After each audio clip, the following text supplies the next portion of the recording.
Welcome to Love and Life by Amanda podcast. This show brings together the perspectives of anthropology and psychology to offer a deeper understanding of human behavior, identity, and connection. Each week, you'll hear thoughtful guidance from a doctor of cultural anthropology and a doctor of social psychology, designed to help you cultivate love, strengthen your relationships, and build a more fulfilling life. Hi, welcome to Love and Life by Amanda. I'm Dr. Amanda Harms. And I'm Dr. Matthew Harms. And today we are going to be talking about parenting teenagers and adult children, which is really hard work. So today we're going to understand why these stages are emotionally complex for both parents and children, and how psychology, culture kind of add a role into parenting and how it intersects with parenting. Yeah, both are an element in it. Yes. And hopefully you'll walk away understanding more about it and what practical tools you can take away to become a better parent. Because we're still working on it, aren't we? Yeah, well, you should always be working on it, I suppose. So Yeah. So we're trying to do that always. Definitely. So we, of course, have a total of 6 children. He said 5 in the video one time. I'm like, oh, where'd you get 5? We got 6. Easy to count it on the hand. Yeah. So we have 6 children. 4 are adults, almost 5. Believe it or not, we almost have 5 adult children. If you want to count a couple of their, children's spouses, then we have more than that. But we. And of course, by adult, you're acknowledging our cultural, societal standard that by law it's when they turn 18. But yeah, that's a whole nother debate there. Oh yes, that's true. That's true. I find it really hard from ages like 18 to 21. There's this really weird period of transitioning from a teenager into adulthood, into really young adulthood. And it's hard. That's really hard. Maybe we'll talk about that a little bit later. But so we understand what it's like to parent little kids, teenagers, and adult children. One who's going to be a parent here soon, and the difficulties of all that. It's a lot of work. So we're going to kind of dive right into that and talk about those things. So let's first start with teenagers. Teenagers, of course, have you know what I call it when I tell my clients? Sometimes I call it the aliens coming and stealing their brains. So around puberty, right? At puberty. So around, 10, 11, 12, 13, 14, 15 for some. I think for our 5th child, it was 15. It was really nice to have her to be this child for so long. But from like 10 to 15, that's when the aliens come and steal their brain. Steal their brain, yeah. Yeah.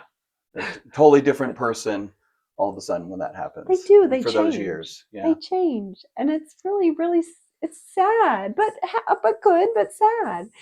So then, of course, they keep growing, and their brain, the brain is stolen for about 10 more years, and then eventually the aliens come back and they replace their brain, and usually somewhere in the 20s. Somewhere in the 20s. But we're going to get into the biology of that as well as the psychology. So, of course, as their brain is changing from this this black and white thinking to abstract thinking is more what it is.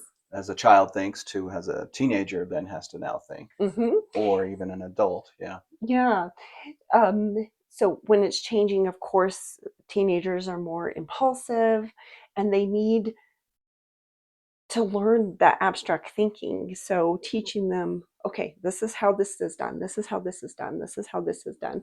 And so that way they can start learning how to really do more things in life. Like instead of being told to clean out the dishwasher, now they can learn how to just see the dishwasher and just clean it out. Yeah. But they don't. Well, maybe we'll get into that of why, the reasons why, but I don't know. Yeah. So, and of course, teenagers need boundaries. So we'll talk about that too. And why they push back. I mean, have you noticed that teens like to press your buttons? They like to push the buttons. Yeah, they're seeing how far they can go, where those boundaries lie, how much ground they can move forward on, right? Um, that's a part of, again, the maturation of themselves as an individual, as a person. Uh, it's also tied into biology to seeing, okay, how much can now I control here, how much more of a say. So again, they are pushing and pushing to see where those boundaries are. Yeah, yeah. They're pushing, and in this from a psychology world, they're pushing because they want to know that you're going to be a rock for them, that you're going to stand by me and be safe. It's very subconscious, but it's like, okay, are you going to stick around? Are you going to stay with me and be here? Can I count on Can you? I count on you? Yeah. Is this going to be a stable interaction here? Is the expectation not going to move or change? Hmm. Yeah. So that's why teenagers press our buttons. They're like, no, mom, dad, we want to make sure you're going to be strong for me. They don't know that they're doing that, but basically that's what they're doing.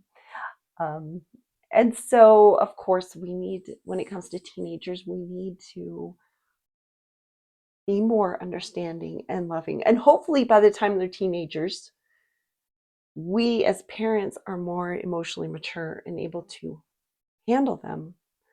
But I would say I wasn't, because when our oldest child became a teenager, I was probably like 30 something, early 30s. I don't know. Anyway, I definitely wasn't as emotionally mature as I could have been. And I think that caused a lot of problems and a lot of rift because teenagers like to have connection, obviously. They like to have emotional connection. And if you're not emotionally mature enough, which we talked about in our last episode, so go back and watch that one. If you're not emotionally mature enough, it's harder for you to emotionally connect with your kids. Yeah. To be available for them. And they pick up on that pretty easy. Yeah, they do. Yeah.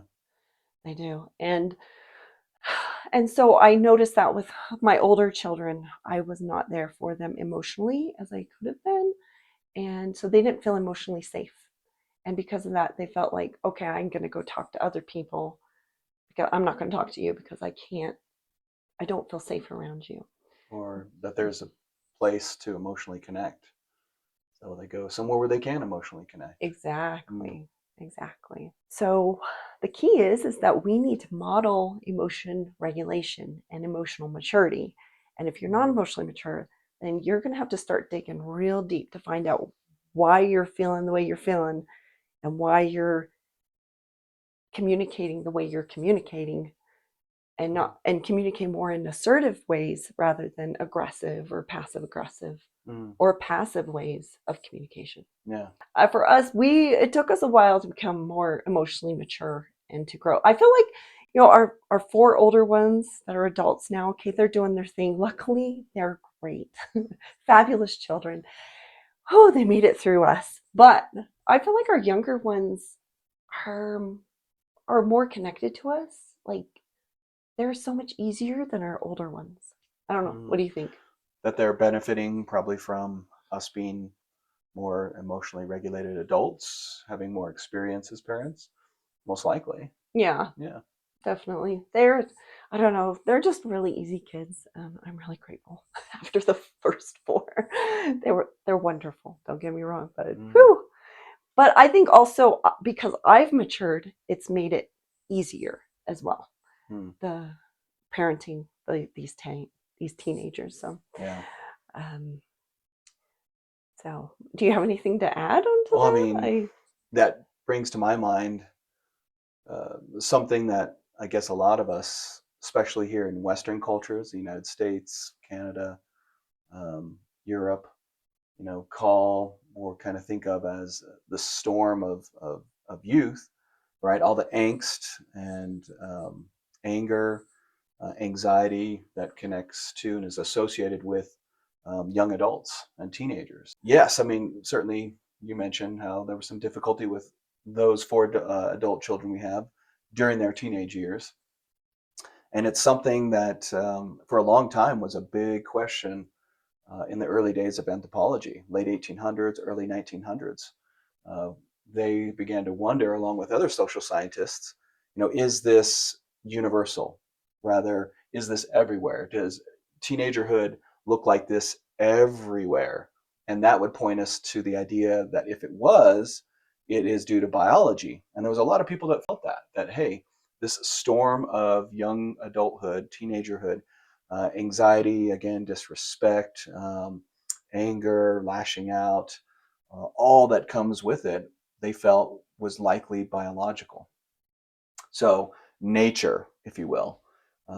Then there was another group of people that felt, no, we think it's nurture. In other words, culture, how they're raised, the culture around them in that environment, what they're enculturated with. So, of course, Franz Boas was the professor of Margaret Mead in her doctoral program, and they decided to have her go and explore this nature versus nurture question. What is really responsible more for a lot of our psychological, emotional regulation and development? Is it nature, biology, or is it nurture, culture? And so she went did research and produced research results in the early 1920s in Samoa. And so she was fairly young herself, but she was able to integrate in the community only to a limited degree. But it was her target audience, if you will, her target as an anthropologist of who she was to interact with and observe. And that was, again, young teenagers. Um, so, of course, she knew that, hey, in North America and in Europe, teenagers have this kind of rebellious, angst ridden stage. She found that in Samoa, they didn't. And she found the reason is because they raised their children differently.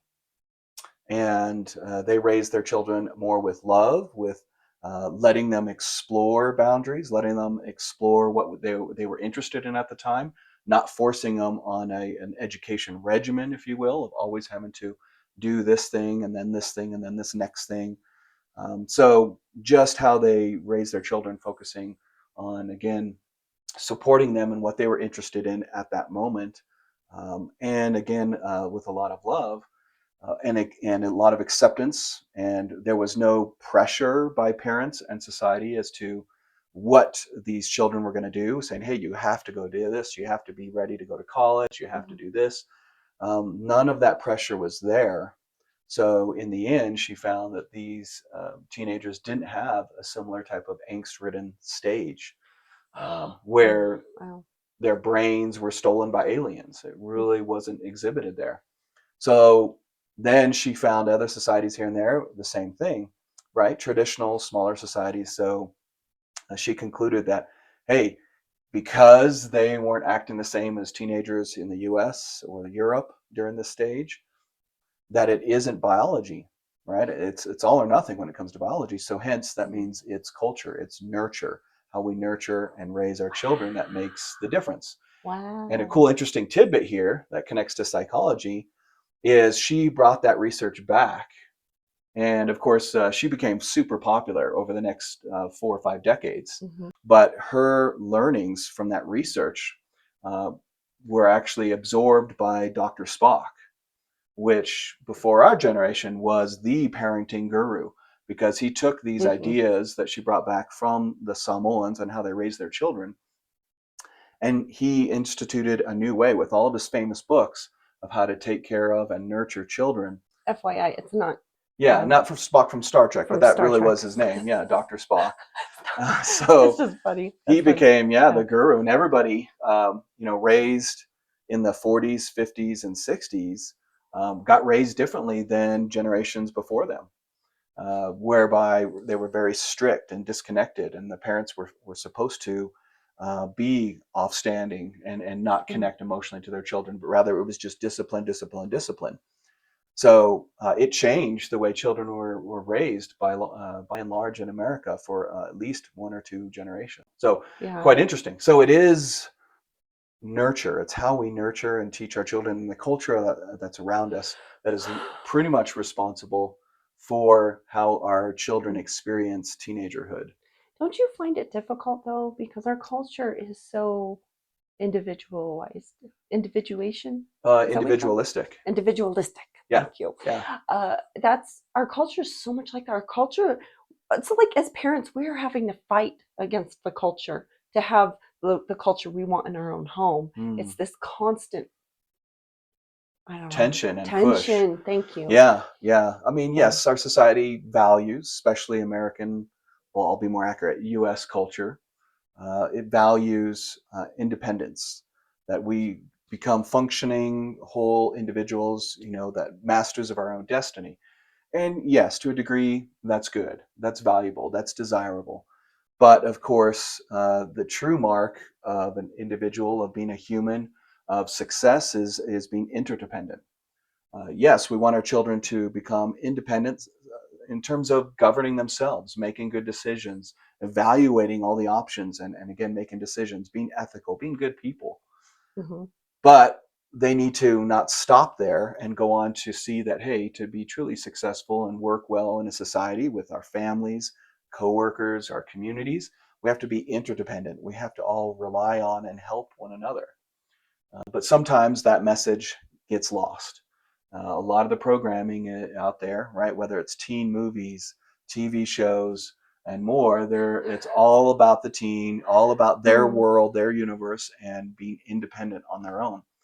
So yes, we do kind of have to fight against that programming, especially if we want to get them to that next stage of being interdependent. Yeah. And we'll talk about how we do fight against that. I mean, well, some part of it is we need to respect our teens. We need to show respect. A lot. I remember as a young mother, I remember being very passive aggressive and saying things to my daughter in a very passive aggressive way. Like teens pick up on that. They're so smart. They Mm-hmm. know. And so showing respect to them is a way that you can help start to build that bridge between Mm. those teens, your teen, and stop over explaining yourself. Do you remember when our daughter, um, we found marijuana in her room, and we talked to her for like maybe 4 hours, and we just for 4 hours. It was kind of her punishment that that we talked to her. 4 hour lecture. I mean, I would do things a lot differently now as a parent. Right? What would I, if I were to do that now? I would kind of go, "Hey, what's going on? How can I better support you and help you in this? What can we do to strengthen our relationship? What can we do to help you to feel better about yourself so that you don't have to go to these things?" And um, I don't know whether it's marijuana or other drugs, but that's what I mean is to really understand our children, or rather make our children feel understood. Seen, valued, recognized, Yeah, understood. Absolutely. yeah, Have that conversation. Ask them, hey, why do you feel you need this? But again, it's a little bit of boundary pushing. But that's again where they need us to it show is. up and meet them where they're at Hmm. and say, hey, yeah, what do you need here?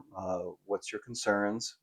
And again, part of that conversation I think could be, hey, do you realize this can harm your brain and your body, and it can help you make poor just choices and decisions? Yeah, So, but not what do over you need from explain it. us? But not over explain it to them Right. because their brains just go "Wheep," like that. Um, it's funny because as you were talking about that, it made me think of how we tend to over explain to our kids, or we're trying to be really respectful and nice and good, and we're thinking we're doing such a good job, and then the kid goes, "You don't tell me what to do," and then run away. And then we start to get upset because we feel disrespected.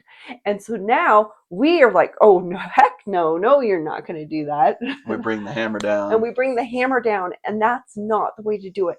It's called patience. Patience, patience, patience, something I've had to develop a lot Patience of. fueled by love. And I would say loving unconditionally.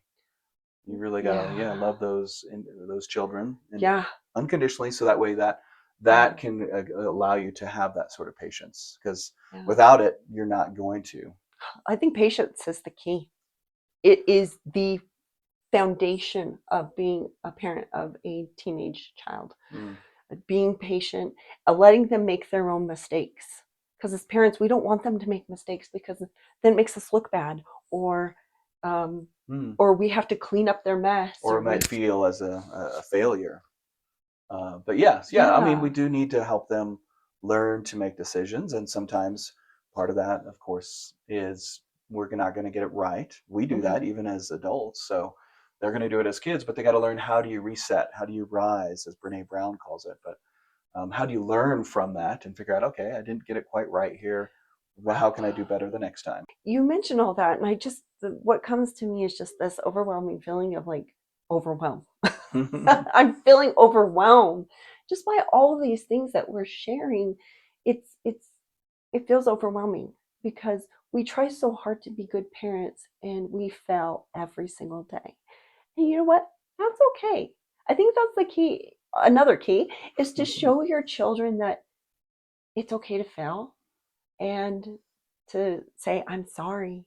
I'm doing the best I can.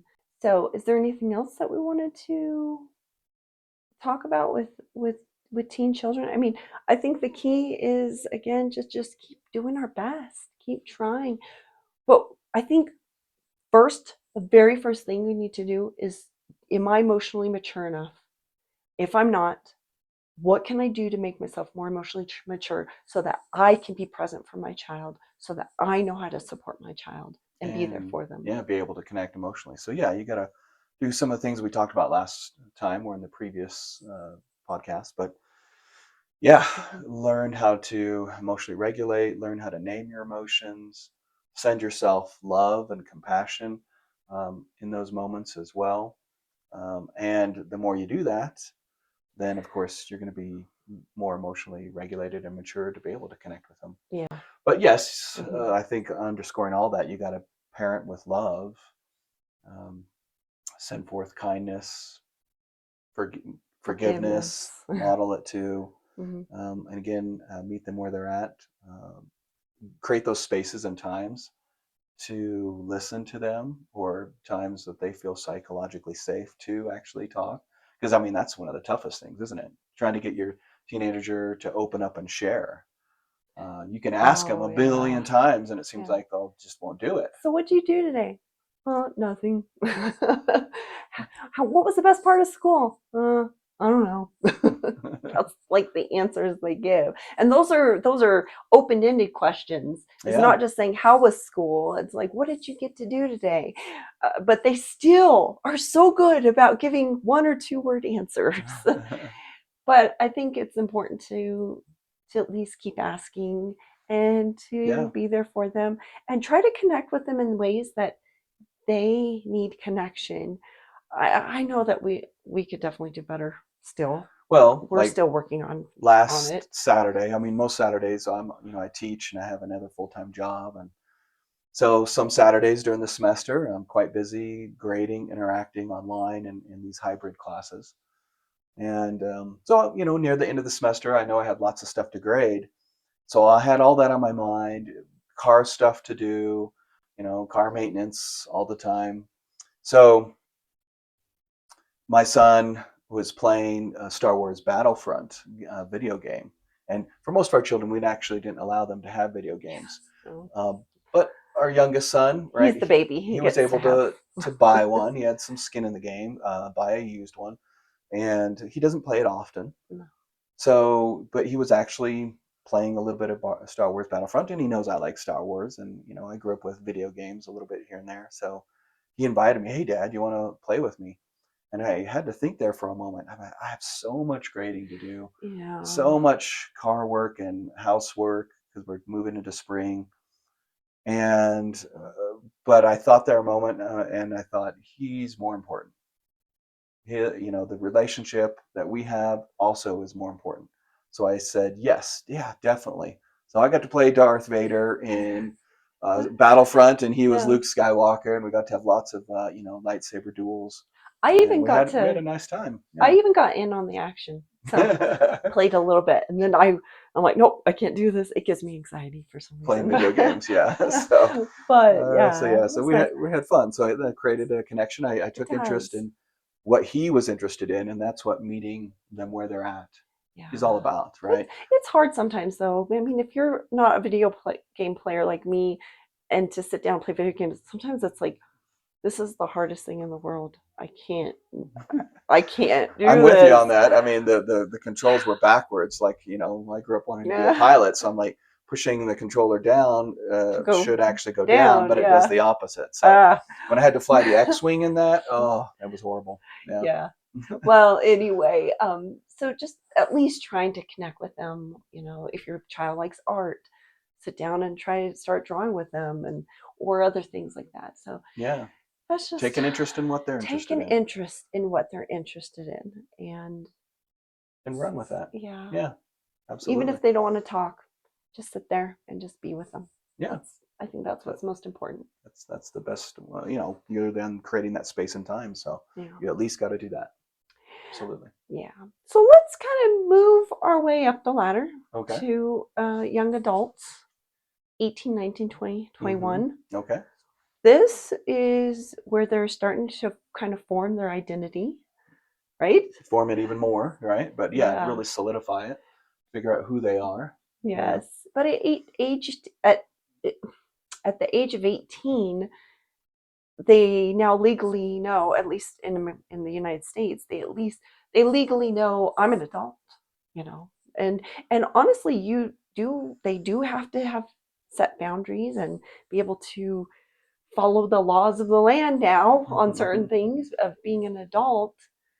They're not like a full adult because they don't get all the full benefits, but it's the precursor. Anyway, Yeah. parenting these young adults is it's hard because you now can't just tell them what to do. Yeah. Yeah. Yeah. And it's an interesting time of life. Of course, in anthropology, we talk about these liminal states, and of course, social sciences has it. Mircea Eliade talks about it. Uh, a liminal, you think about your front door. A liminal is that space underneath the door, usually wood or metal. It's neither in nor out. If you think about it, it's not in the house, it's not outside the house, it's in between. Oh. And so Mhm. an 18, 19, 20-year-old is in this liminal state, as we call it. They're in between, and they're leaving a child and being a child and childhood.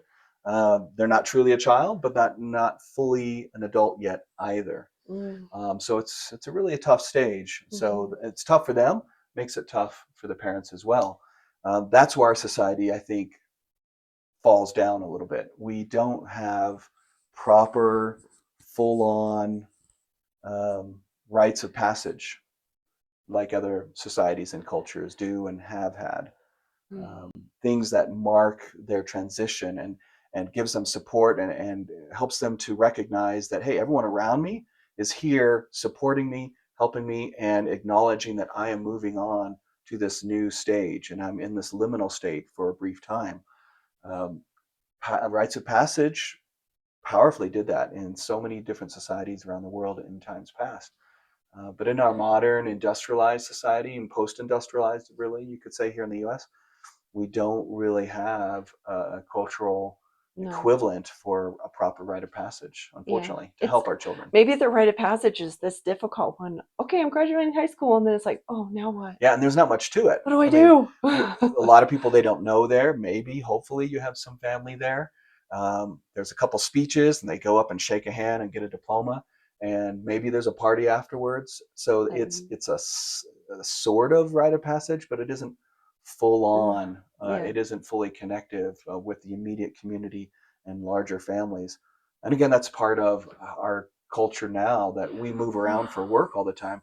We don't necessarily grow up and experience our entire lives in the same community. So we don't know people. I mean, our neighbors, we kind of know a little bit, but our lives truly don't intersect. We don't rely on each other much, if at all. So it's really tough to have community. And if you don't have community and large family all around, Hmm. then you can't really truly have a strong, effective, durable rite of passage. I know that's been tough on our kids from 18 to 21 and just trying to find themselves and figure out what they're going to do, Yeah. especially our boys. And would you say that, I mean, growing up in the 90s, being teenagers and having our rite of passage was in the 90s, um, it's quite different. I mean, it's almost 30 years later, and it's quite different than it was now. Mm. That, I mean, well, how would you, how would you say it's different for the kids nowadays? Because I feel like it's harder for Hmm. them. Hmm. That's a good question. Certainly, we basically grew up in the communities that we were raised in, right? We experienced that permanence, if you will. I mean, I slightly moved from one place in Tempe to another, but from fourth grade on, Mm, right, I was in that same community, same church environment, same neighbors, all the way through to graduation, yeah, that was me too. um, I was in the through same city, college as same, well. yeah, Yeah. same. So that helped us. Of course, I went to New Zealand and they all came with us, right? Our kids then, and we had our sixth child while in New Zealand where I was doing my PhD fieldwork. So moving before that from Arizona to Kansas for 2 years for master's work, and then back for a time, a short time, and then on to New Zealand for 3 years, and then Mhm. back to Arizona, and then up here to Colorado. So it's been, I think, a little tougher in our kids because they haven't had community and the same set of friends around themselves the whole Yeah, time. yeah. So Hmm. certainly now kids do have easier ways to stay connected to those friends no matter where they live because of social media, technology, etc. Oh, that's true. But again, pursuant to our first podcast, if they aren't actually using the phone to have phone conversations, video chats, then that connection is just not as powerful. Yeah, Thankfully, some of our kids have done that. Yeah, yeah. like one of our daughters has kept up with her kindergarten age friend, She and they always do has. video chats. Yeah, they do. And that's been going on ever since we lived in Arizona to now. Yeah, So from a long time ago. So that can be helpful. But again, everyone having to move all the time it's hard. and Mm. technology and its temptation to get you to not truly connect when you and and making you think you are. I think that's a big challenge that they have now. Plus, we're experiencing more and more often financial ups and downs in our economy, and Yeah. It makes it scary for these kids to go out into the world and yeah, and the yeah, rate of I don't know. change in terms of what jobs are available. I mean, even 20 years ago, any of us could say, "Hey, I'm going to go get an IT degree. I'm going to go get a programming degree. I'm going to go get a Microsoft certification, a Cisco certification, and I'll be set. I will have a career. I will have a job no matter what." Mm-mm. And over the Mm. last 10 years, look at how many IT downturns we've had and how many people are laid off in IT, one of the biggest sectors where they have huge layoffs. And now with the advent of AI. So I think there's a lot of uncertainty for kids at that liminal state now, trying to figure out, okay, what do I do for work now? The landscape changes much more quickly than I think it was for It you and does. I. Oh yeah, for sure. Yeah. So yes, it's so tough. I think also for these young adults, like they're learning to emotionally separate from their parents. They're learning to create their own space and their own lives. And as parents, we are kind of still holding on to that. I know for me, I did. I kind of still held on to them. Like, no, you're no, you're still a kid in your head. Your brain is not fully developed, not until you're about 23, 24, 25, or 26, 27, 28 for guys. And even then, it's not quite fully Yes. Yeah. developed. But It takes a whole lifetime. They've now found that it isn't yeah, just done. Your prefrontal cortex isn't just done for a girl, right? At yeah, age 23, 24, guys 26, 27. It continues on throughout your whole life. But there's a lot that's developed by that point in right, those years, yes. right. Um, But so, you still, look at them as your child and you want to help and support them and that doesn't go away just because they turn 18. uh-huh. Now you're just having to change how you interact with them and support them. And Mhm. again, when they're in this uncertain stage, that also makes it difficult for us because we're not exactly sure how to do that at times. Yeah, we just don't. And we're grieving the loss of them being kids. We're grieving the loss of being their parent that They're no longer this yeah, this cute little child thing. I Well, that's know. partly our fault. Well, we kept on feeding them, so they grew. All right, What yeah, were we thinking? yeah, but Yeah. yeah, we do need to grieve that, but then look forward to new ways of relating and connecting and experiencing them now New ways. I as like what they that. could be Yeah. as this adult that's blossomed, crystallized their personality more and a little bit more of who they are, and I guess for me, focusing on what they can do and what they can become, that's exciting. You don't know exactly what, Mm, so be excited for that, and be excited for any moment that they come to you for advice, help, and support, yeah. and make sure you do it. That's the key, though, is not to give them advice unless they ask for it. Yeah, yeah. Don't offer unsolicited advice. That's a good piece of Thank advice right there that we're offering to you unsolicited, unfortunately. But yeah, for the kids, right, that are now adults, just say, hey, yeah, I'm happy to listen here. And if they ask you for advice, only then do you give it. Yeah, that's good Yeah, advice. that's good advice. You need to respect them and their boundaries. And I know it took me a while, at least for my older kids, to finally go, okay, Yeah. um, if that's what you want to do. Because I have a child who's very anxious. He's Mm. very anxious. He's very quiet. He's very introverted. Has a bit of anxiety. Yeah, he has a lot of anxiety. And so we would push him like, hey, go talk to that girl or go do this. And he would just turn inward and just clam up Shut and down. shut down. And Yeah. so we've now learned to not talk about those things around him. Yeah. And we're just gonna let him do his Yeah. thing. And So would you say it's okay, like, say if again this burgeoning adult child of yours comes to you and tells you about a problem and you're listening, um, is it okay then to, at least if you have some ideas and thoughts about what they could do, to say, hey, I have some ideas or thoughts about this. Do you want my thoughts? Is that okay? I think that would be the best Okay, way to handle it, gotcha. especially with adult kids, because we tend to want to just fix their situation, fix, fix, fix. But Yeah, we can't always do that. They have to learn and grow. we have I'm to. still working on that because I Yeah. want to fix their situation. I want to make them like, no. Well, us dads, we're typically fixers, so yes, we definitely want to do that too. So. But yeah, we got to be Mhm. interested in the value they can derive from learning to get through the situation. It also builds grit. They Yeah. need to learn that grit. They need to see how they can navigate this and learn themselves, and that again adds to their personality and who they become as an adult. So we need to allow them to go through that process. Absolutely. Okay. So let's talk about what different cultures expect from teens and young Parents adults and parents too. Yeah, and parents. Yes. yeah, So, absolutely. Well, yes, because again, culture carries with it all sorts of ideas, thoughts, expectations, behaviors on anything you can think about with regards to human life. It's absolutely going to include those types of things for parents, for children, for young adults. Expectations.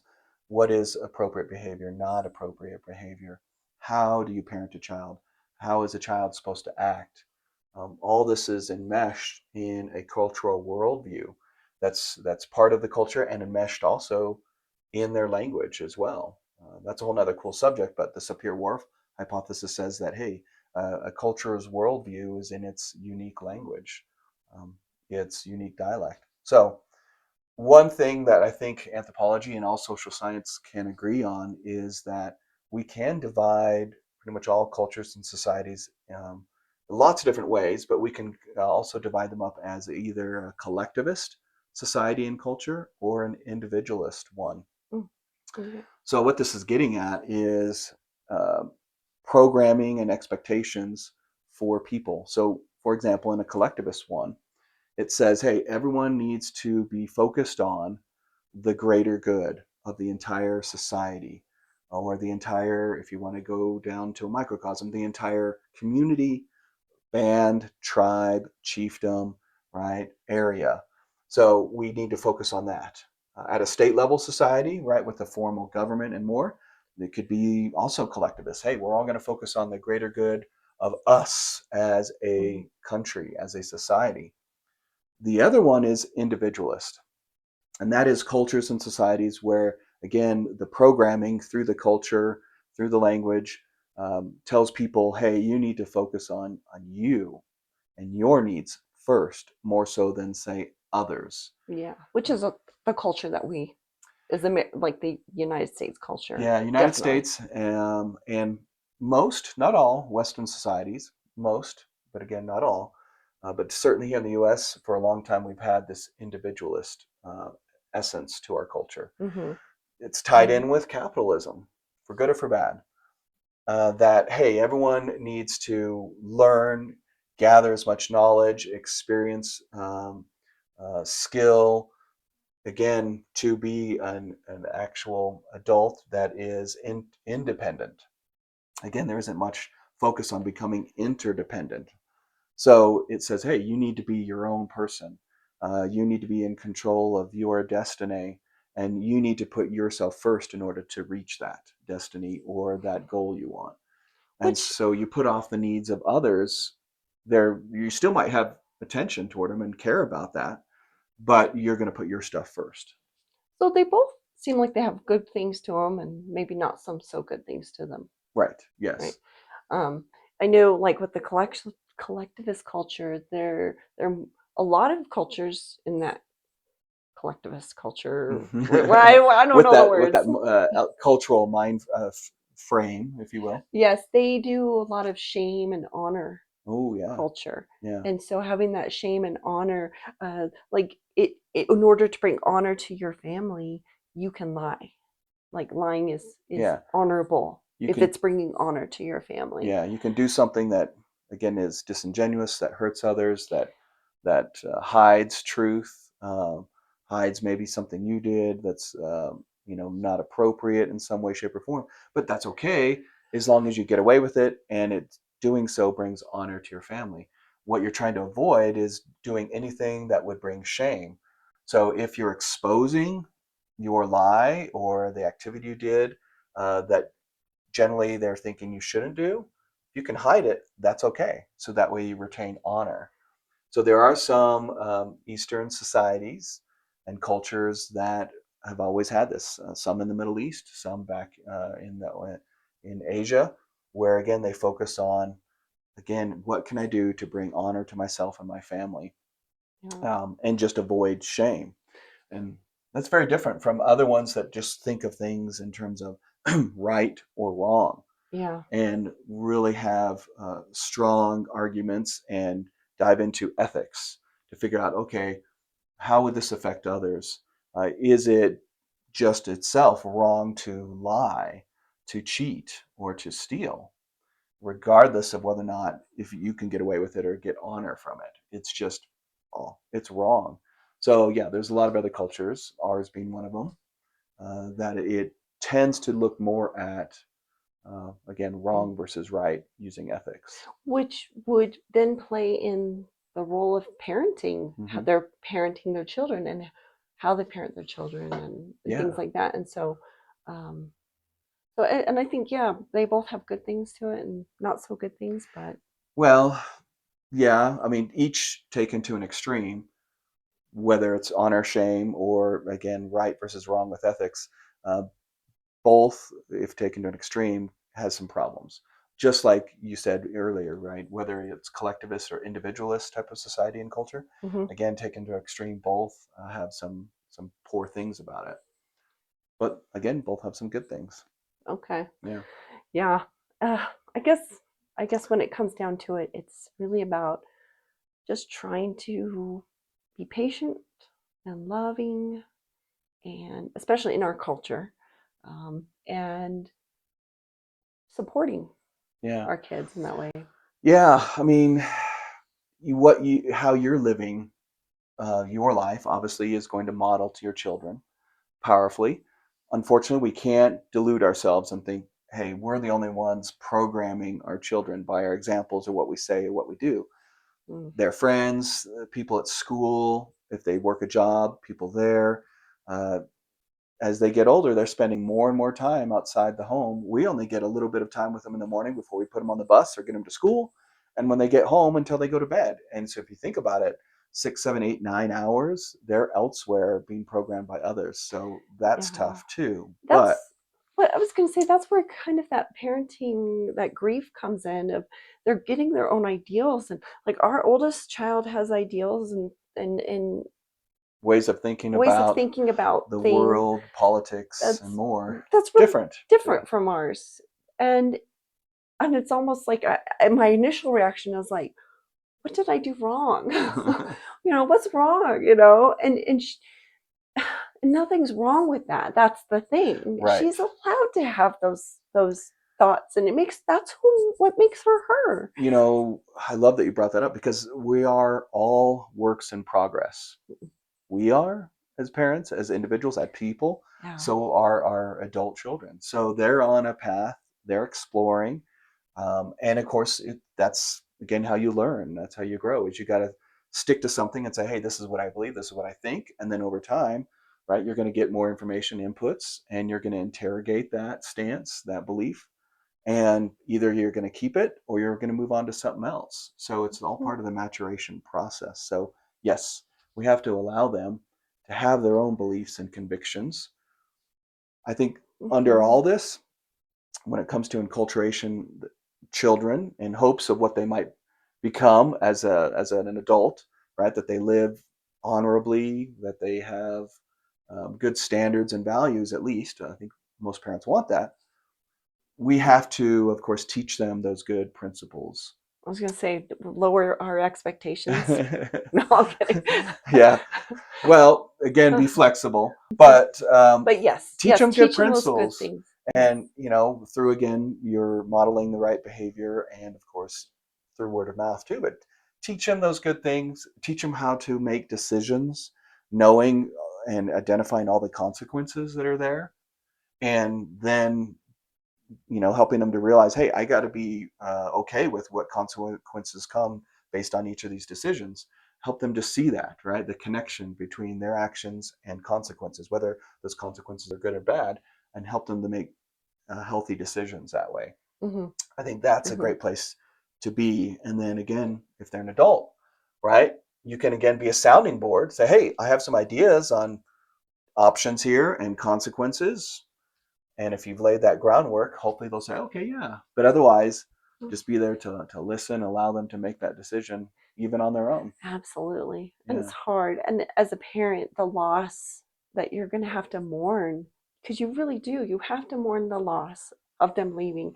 But I think what I like what you said earlier is that, no, yes, we mourn the loss, but then we focus on the good things that they're doing and the person that they're becoming. And maybe they don't follow your ideals and the way that you do things and think, Mm, and that's okay. They're becoming their own person. And I think the key is, and I joke about lowering my standards, but what I mean is setting my expectations in a different way mm, and not expecting them to, even though you see this great potential in your children, you see this potential that they have, and you're like, you can go so far with this. Our son, he's a mechanical engineer. well, He's getting his degree in mechanical engineering, and he's so smart. He's so smart, and I'm just like, I see this, but like I see his anxiety holding him back. So I mean, it's just a matter of just letting them do their thing and watching them grow and supporting them however you can. and with regards to your expectations, you gave me a thought. Oh, yeah. Resetting your expectations, whereby you're not expecting them to think like you, make decisions like you, act like you. You got to, I think, Mm-hmm. expect that they aren't you and they aren't going to do these things like how you would want them to be done. You have to, I guess, be okay with that, reconcile yourself to that. I think it would be an important part of that. Yes, that's absolutely. So, Mm. and and it's hard. Give yourself some compassion there, Yeah, yeah. yeah. A Give yourself compassion and lots of love. little bit of grace, absolutely. Yeah. So, um, we're kind of coming up on the end here. I know that there's so much more that we could talk about, and a lot of these roles as a parent. I mean, we could probably talk about this for hours because being a parent, there's just so much going on. But we just wanted to give the little the little bit of what you can do as a parent. So we talked about a little bit, respecting their autonomy, you know, shift your mindset from fixing things for them to just supporting them and Supporting. helping them fix those things. Yes. Build that adult to adult relationship. I know that I was just talking to my daughter about this, that we need to have this adult to adult relationship. And she said, well, you don't you don't really do that well. And I'm just sitting there like, oh, I'm trying. But I'm like, oh, really? I said, you're right. I probably could support you better on that. But in my head, I'm like hurting inside. Like, how could you think that? I'm trying so hard. But it's just a matter of just like, you're right. Because in her View of it view all. of it, Yeah. that's I'm not having that relationship like she wants. And so I need to acknowledge that for her and help support her. So Yeah. Yeah. Mm-hmm. yeah. Um, yeah. So in learning how to self-regulate, how to be emotionally more mature, that one is a big Yeah. foundation. Build your ability there. Absolutely. Mm-hmm. And I love again how you mentioned we need to change our expectations, not expect them to be clones of us and how they act, but focus on just supporting them, meeting them where they're at, approaching them with love. And again, Mm-hmm. like you said there, sometimes they'll say things that will take you back. It could hurt you because you perceive that you acted differently in those moments, in those situations. But give yourself some compassion there, but respond with love Love. and humility. Okay, I'll try to do better there. Right, that's going to build that bridge so that you can maintain that connection with them. Yeah. Yeah. I was thinking about this.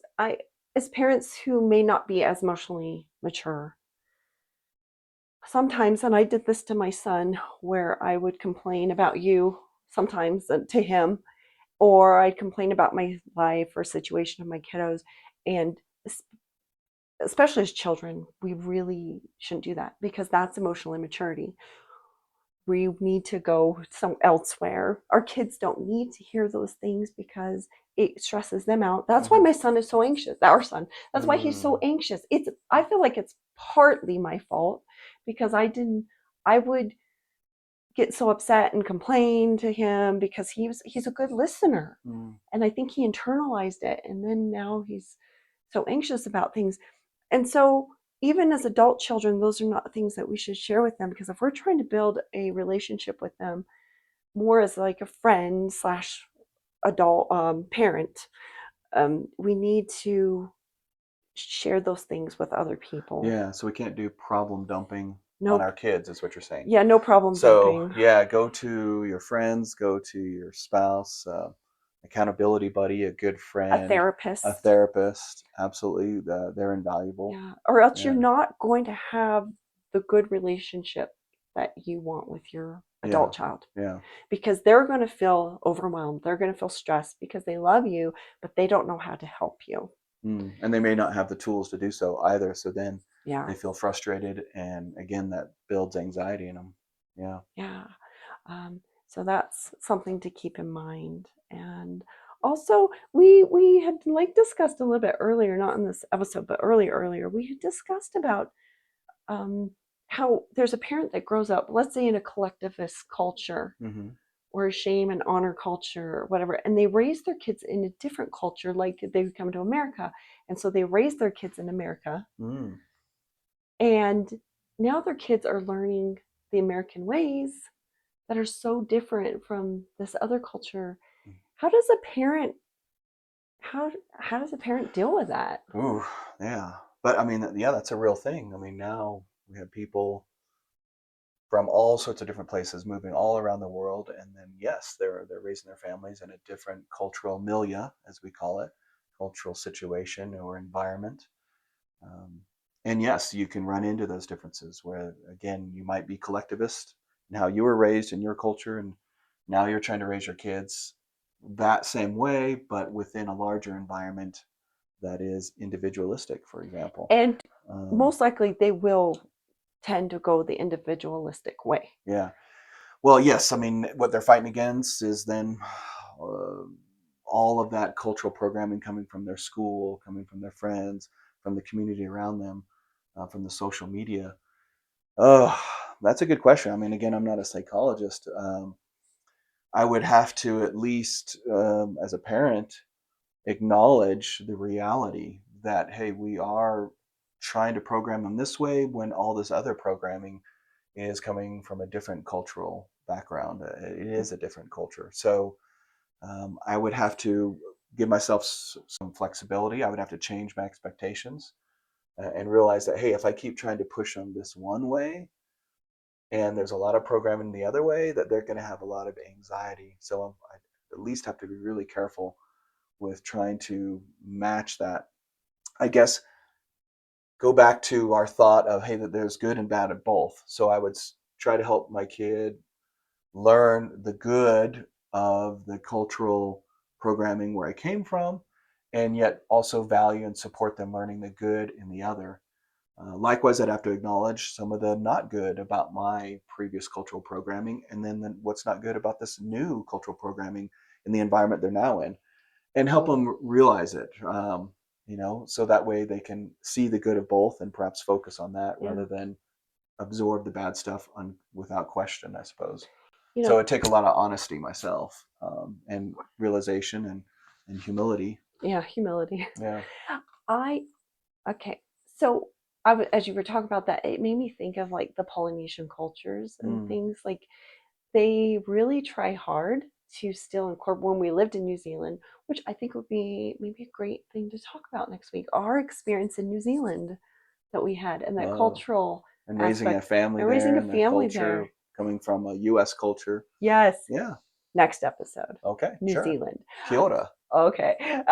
But I know like the Maori there and the Polynesians in Hawaii, they try really hard to keep that culture still going for their kiddos Mm-hmm. and because in New Zealand they have the marae. And we'll talk more about that another time. But Yeah. where The they teach the sub tribe or culture, tribal meeting house. but then they still Yeah. have the culture as well. And so Yeah. something to keep in mind that we'll talk about next time. But I think overall today it's just about trying to be emotionally mature, learn patience, which is part of emotional maturity, Yeah.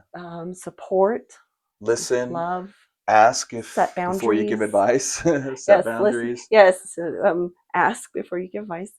Yeah, set boundaries and just treat them as an adult, treat them as an adult. like you Mhm. would treat others in the workplace that you're at, right? Or in other type of environments, whether it be church or in the community. That Respect, means, yeah, yeah, you're respecting them. You're not respect their forcing your ideas opinions, and your ideas. You're yeah, having a discussion. Absolutely. Yeah. yeah. We're still working on it. We're not perfect, Definitely not. but we're working on it, and at least we know all the stuff that we're supposed to do. We just have to. I say this every single time: practice, practice, practice, Uh-huh. Yeah. because that's what it's all about. And Keep on trying. yeah, Yeah. keep on trying. I mean, your kids are going to grow up having so many issues, just like you've had so many issues growing up, and It's part of the human experience. it is. It's Yes. just and think about the expectations that you need to Reframe or reframe change.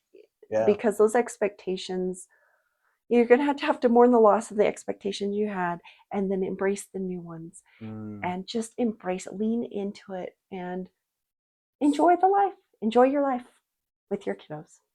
So love and life. That's what we're trying to do. Love and Sounds life. sounds good. So thank you, Dr. Harms, for today, Sure. and Thank you, Dr. Harms. we'll see you next week. And you have a great week. Take care. Bye.